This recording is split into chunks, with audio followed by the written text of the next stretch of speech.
Hello, everybody. It is Monday, the 27th of April. I want to talk about a couple of things here today.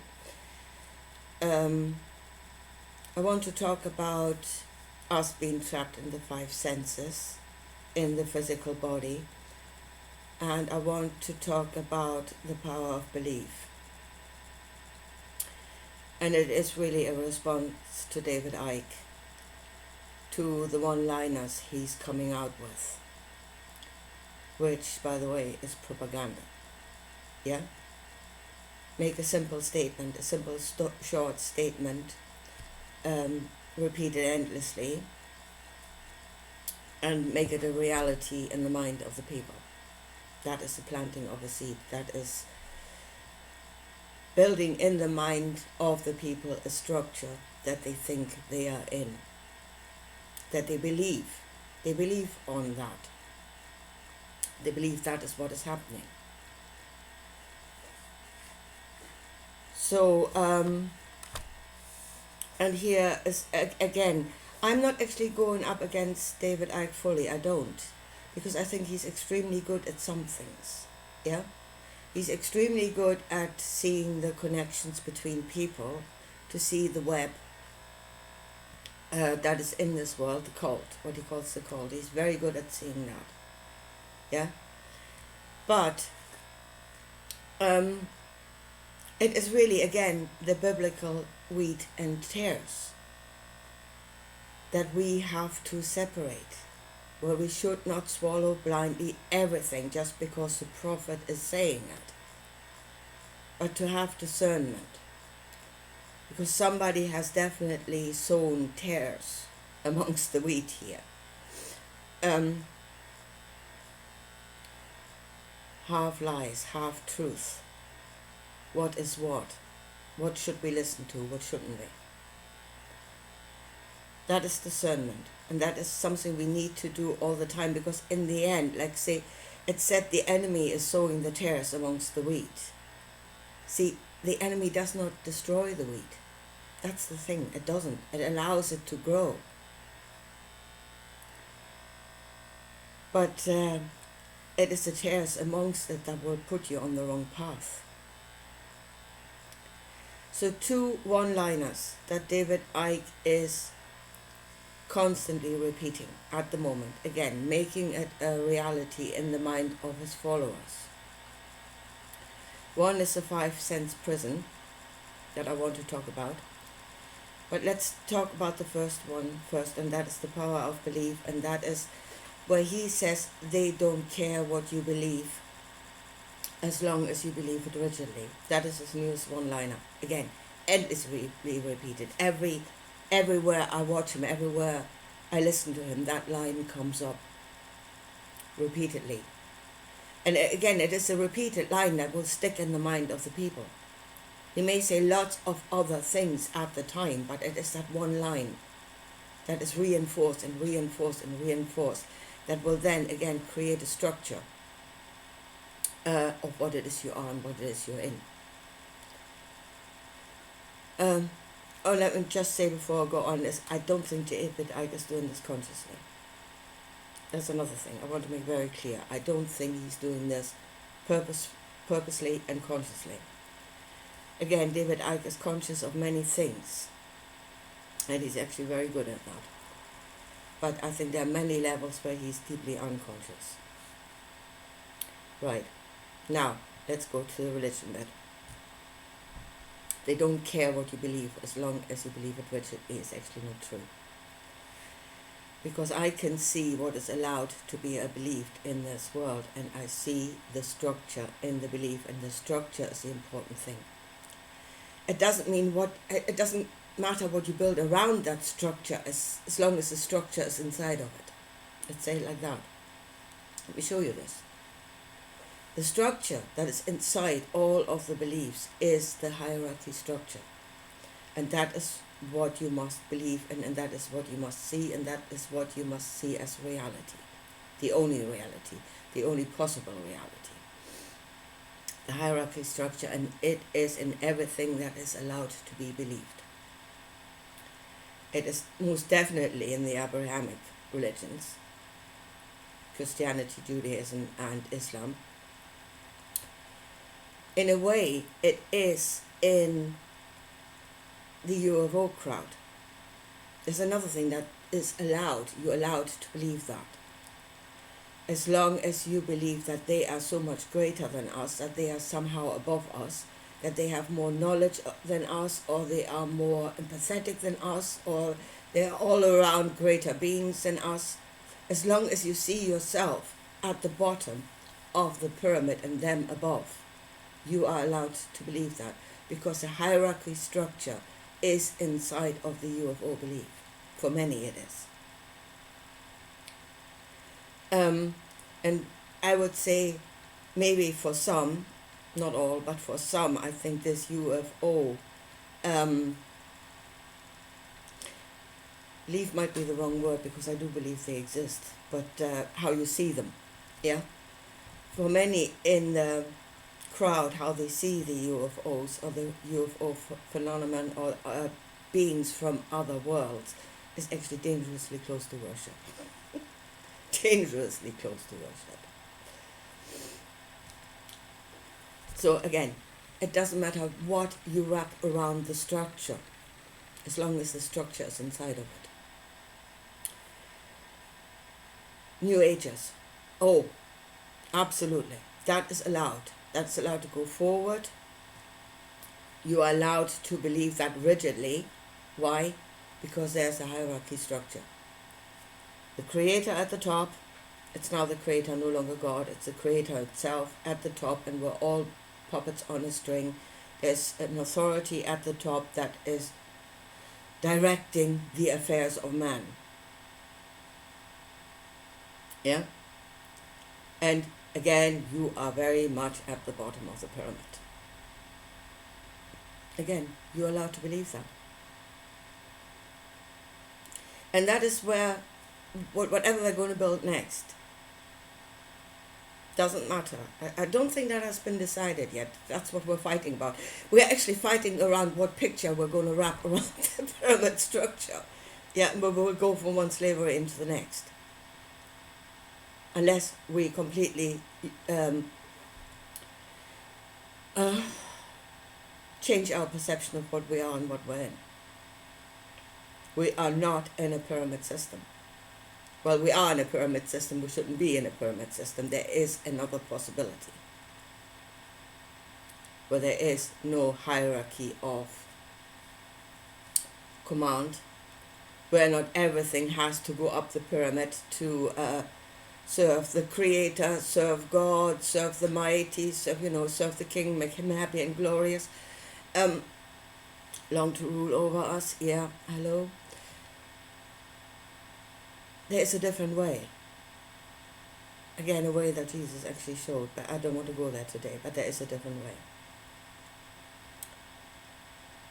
And that way was destroyed, and that way is always destroyed. And as I said, they care what you believe in, not exactly what form it takes, as long as the hierarchical structure is inside of that belief.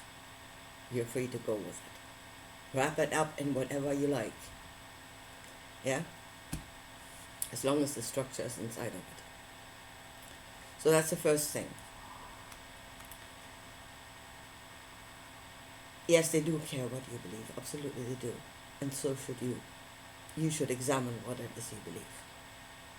What is inside of that belief, what structure is inside of that belief. You should care.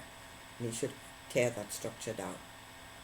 Whether that be in religion, or in the New Age, or in spirituality, or in UFOs, or whatever. Tear down the structure. So that's the first thing. The other thing I wanted to talk about is the 5 cents prison, which is, again, favorite little one-liner. We are on this very narrow band of perception. We are trapped in it.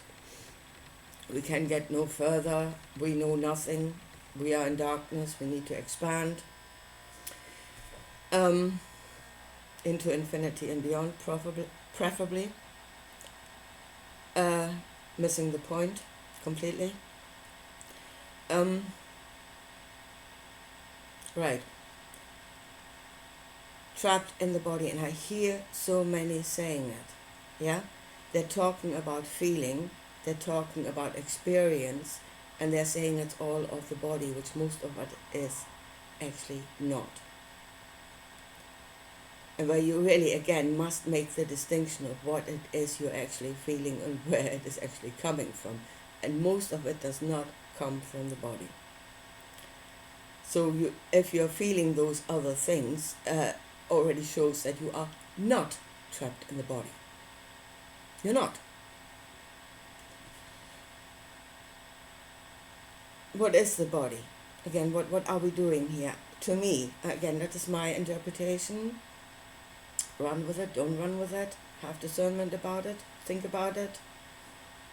I'm sowing a seed, yes I am, I'm bringing forward an idea, you don't have to run with it, you don't have to grow it, you have a choice, okay?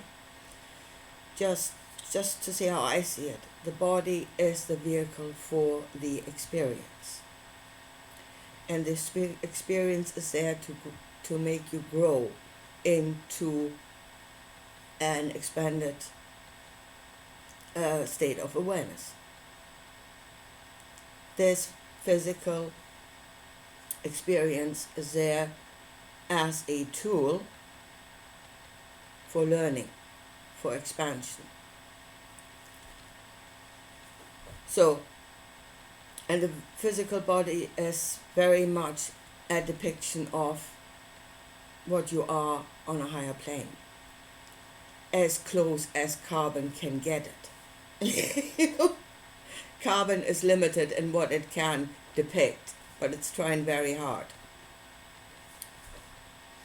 So this is your vehicle for the experience. You're gathering experiences, you're gathering knowledge of higher principles, cause and effect, good and bad.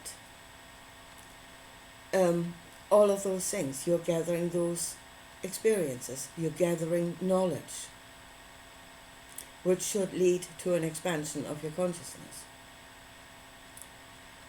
So then to say, if you say, I have a car, a physical car that I will use to get myself to another country, to have another experience in that country, but I don't care about the car.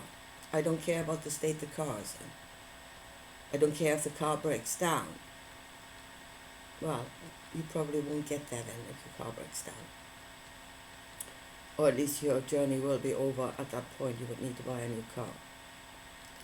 So maybe you should care about what's happening to your car if you want to travel in it to a different point, to reach a different point. But what the body, and here comes feeling. There are physical feelings. There is stuff that the body will tell you which is hurt. Yeah? Going from receiving a slight bump to breaking a leg to one of your organs going wrong. Signals of the body that the vehicle is breaking down, which is hurt, deriving from the physical vehicle. Why does your body tell you that? Vehicle maintenance. Yeah? And actually this, being in this vehicle is life.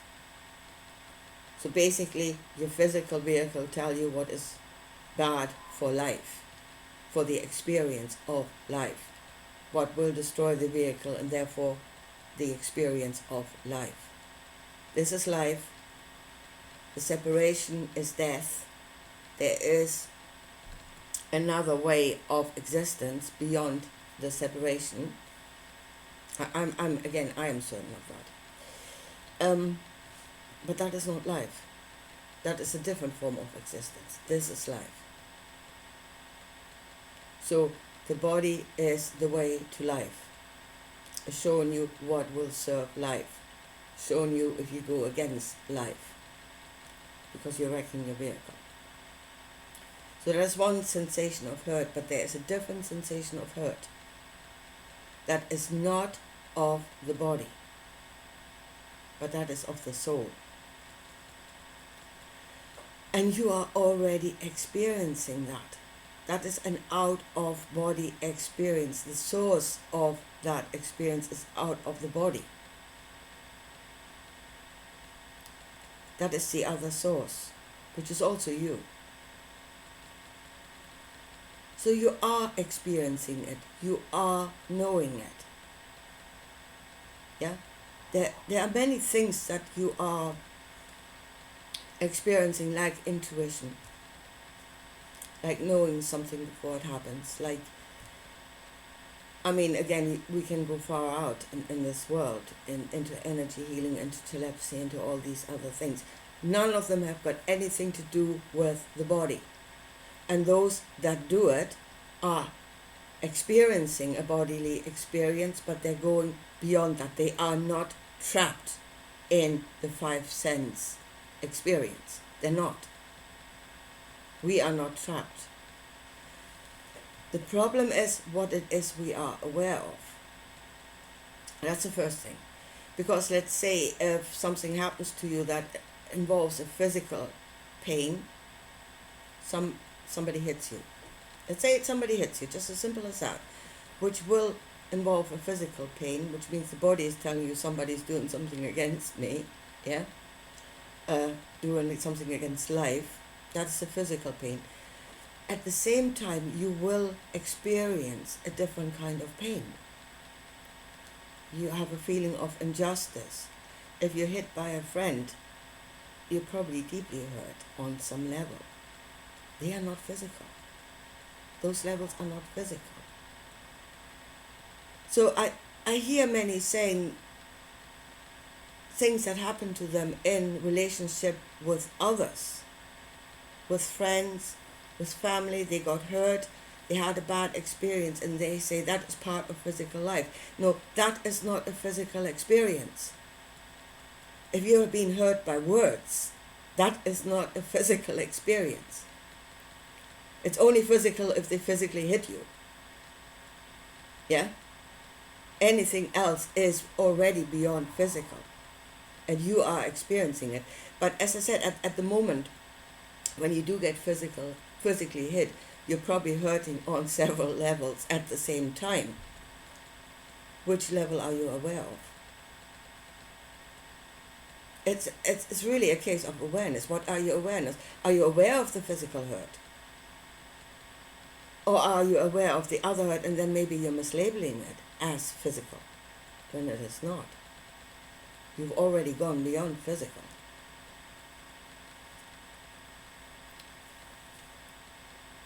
But again, it is this one-liner: you are trapped in your five senses. This is just a physical experience. That is the one-liner. You haven't a physical experience. No, you are not. But if you think that, if you think you're just having a physical experience, then you might come to a point where things that are happening to you where you feel hurt, that's not physical, but you're saying, well, that is part of physical life. You're attributing it to the physical, and you're not aware that you're already beyond it. Again, it's creating a wrong perception. But it is a one-liner that has been repeated again and again and again, as I said, until it becomes a reality in the sheep of the people. Sheep of the people. In the mind of the sheep. Okay. Yeah, and that is propaganda. And that is how you build the perception of a reality. And whilst he's railing against it, he's actually doing it. Again, I don't think he's aware. I don't think he's doing it consciously. I really don't think he's doing it consciously. But it is coming from somewhere. Something is making him say that. There is an enemy there that is sowing tares. And I think David Icke is just happily sowing away. Wheat and tares. Who cares? And the sheep are eating it all. So, yes, I think I'll leave it at that for today. I needed to get that out of the way because it was really eating at me. This idea of they don't care what you believe. Oh yes, they do. Oh yes, they do. As I say, they don't care what picture you create out of it, what you wrap it up around them, as long as the structure is inside. You can believe whatever you like. And you can believe it rigidly, because you believe on the structure that they need you to believe on. And yes, no, you are not, absolutely not trapped in the solid. What is it your focus is on? What is it you're aware of? And are you actually mislabeling what is a spiritual experience as a solid experience? Are you mislabeling them? Are you not making the separation correctly? What is of the flesh is of the flesh, and what is of the spirit is of the spirit. Are you not making that separation correctly? You're labeling that wrong. Right. Okay, so I would say if you say consciousness, expanded consciousness, you need to become more aware of the spiritual, of the energetic, of what is not of the flesh. Get a greater understanding of that hurt, what is creating it. Then you're going into the spiritual understanding of yourself. But again, if you're from the first end, this is all solid, and I'm attributing everything to the solid, you'll not see it. Right, definitely leaving it at that for today, and I'll talk to you again soon. Bye.